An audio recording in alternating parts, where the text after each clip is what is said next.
As everyone can see, because Minnie is dead fluffy, I have obviously been looking up the best ways to protect your dogs from the heat, because last year we had a lot of dogs and a lot of people warning people stop walking your dogs. And as usual, you get those dumb ass people that do not listen. And then they're complaining, oh my god, my dog's ill. Well, dumb C-U-N-T. I can't say the word on TikTok. Don't take your dog for a walk. Here is some information what to do if your dog is overheating, and obviously not what to give them and why. Like, so obviously what to avoid and what is the safest way to protect your dog.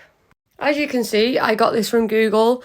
It tells you what is the best and it tells you what to avoid. This is all the information I could find. So every single bit of information here, it tells you the best way to calm them down, the best way to make them safe, like put a damp towel, wet it in the shower, dry it off for a bit, whatever, put it on the floor. It'll stop the dog's paws from burning, and it'll stop the dogs from actually overheating in general. And as you can see, it says avoid cold waters. And yes, I know you can't see the full description of that side, but I did take 2 screenshots of this, so you're going to see half of that in a minute and then the full version of that. But as you can see, it tells you to avoid cold water.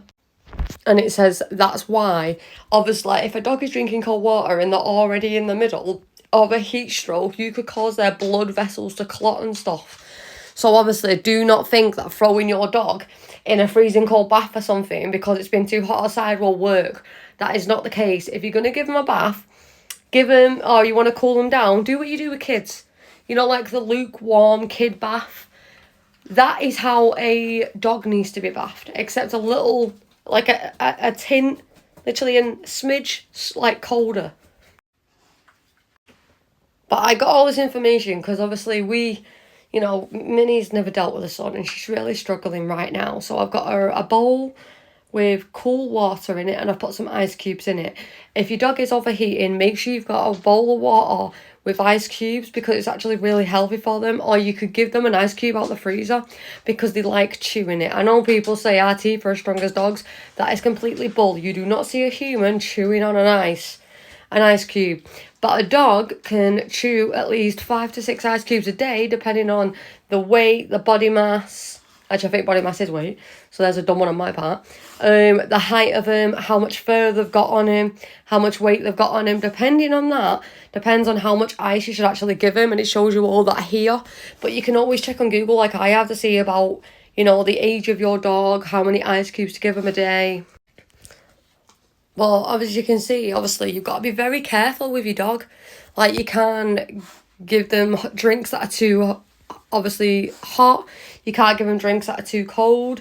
You've got to have it in the middle. But like I said, an ice cube, because they're dead nice, because the dog's like really, really hot as it is, that isn't too cold for him. Because obviously with the sun in the dog's mouth, it'll melt eventually anyway.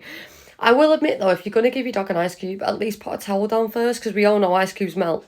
And if a dog's chewing on him with a really warm breath, it's definitely going to melt. That is the last picture, because I just checked. And like I said, if you need any more information, you've got Google. You can search it on there, or if you don't want to, message me and I will search it for you. But don't forget to like and follow, because we really have to protect our pets. I know everyone wants to go out and have fun, but you can't go out and have fun and leave your dog in a house with all locked windows, with no ventilation, and there's no point putting a fan on, because anyone who has a brain knows that fans just push round hot air. Like, if you actually use a fan, the room gets hotter. Like, it's not throwing down cold air. Cold air might come out the fan, but it has to absorb the air around it to blow the cold air out. So like I said, please everyone, be careful, look after your animals, and make sure you're hydrated. And drink as much water as you can, because, we don't need anyone fainting. Don't forget to like and follow, and everyone be safe out there.